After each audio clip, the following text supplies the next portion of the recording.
Assalamualaikum warahmatullahi wabarakatuh. Perkenalkan, nama saya Syarafina Diati dengan NIM G0B021003 dan Prodi 3 Gizi.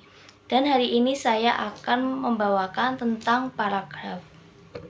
Pengertian paragraf adalah seperangkat atau sekelompok kalimat yang tersusun dari suatu kalimat pokok dan kalimat penjelas. Yang dimaksud dengan kalimat pokok adalah suatu kalimat yang berisikan masalah atau kesimpulan dari paragraf itu sendiri. Sedangkan kalimat penjelas merupakan suatu kalimat yang berisikan penjelasan masalah yang terdapat di kalimat pokok. Jenis-jenis paragraf ada 5, yaitu pertama, paragraf narasi. Paragraf narasi dimaksudkan untuk memberi tahu pembaca atau pendengar tentang sesuatu yang diketahui atau dialami penulis supaya pembaca terkesan. Lalu yang kedua ada paragraf deskripsi, adalah suatu karangan yang berisi pemaparan. Dan yang ketiga adalah paragraf eksposisi. Paragraf ini adalah karangan bersifat informasi atau pengetahuan secara ringkas, jelas, padat, dan menarik untuk dibaca.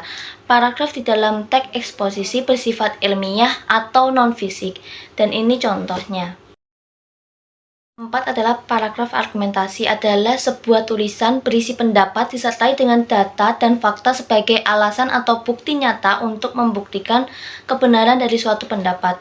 Dan ini contoh paragraf argumentasi.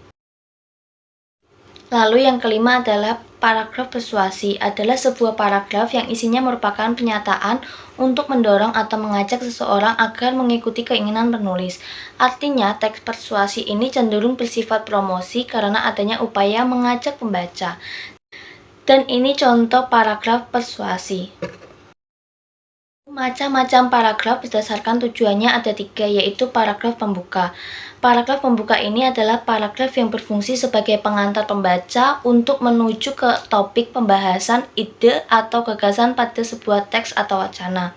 Dan yang kedua adalah paragraf penghubung. Paragraf ini adalah paragraf yang terdapat antara paragraf pembuka dengan paragraf penutup. Lalu yang ketiga, paragraf penutup adalah paragraf yang mengakhiri sebuah karangan dan berisi kesimpulan dari paragraf penghubung. Paragraf penutup ini juga dapat berisi penegasan kembali mengenai hal-hal yang dianggap penting dalam paragraf penghubung. Macam-macam paragraf berdasarkan letak kalimat utama ada 3. Yang pertama, paragraf deduktif, kedua paragraf induktif, dan yang ketiga paragraf campuran. Paragraf yang pertama adalah deduktif, adalah paragraf yang ide pokok atau gagasan utamanya terletak di awal paragraf dan diikuti oleh kalimat-kalimat penjelas untuk mendukung gagasan-gagasan utama. Lalu paragraf induktif adalah paragraf yang meletakkan ide dan gagasannya di akhir kalimat dan penjelasan umum di bagian akhir.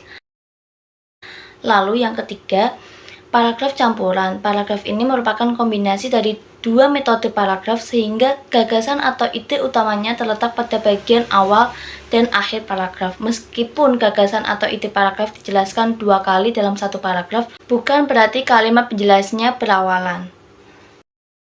Paragraf berdasarkan isi ada 3. Yang pertama, paragraf deskriptif, 2 paragraf proses, dan paragraf efektif. Pertama, Paragraf deskriptif adalah suatu karangan yang berisi pemaparan atau penggambaran dengan kata-kata secara jelas dan terperinci. Lalu, yang kedua adalah paragraf proses, adalah paragraf yang dikembangkan dengan mengurutkan tindakan atau tindakan untuk menghasilkan sesuatu. Lalu, yang ketiga adalah paragraf efektif. Paragraf ini dibuat dengan membuat kata pertama pada baris pertama masuk ke dalam, geser ke sebelah kanan beberapa ketukan atau spasi. Dari pembelajaran yang saya bawakan tentang paragraf, apabila ada salah kata, mohon maaf. Wabillahi taufiq wal hidayah. Wassalamualaikum warahmatullahi wabarakatuh.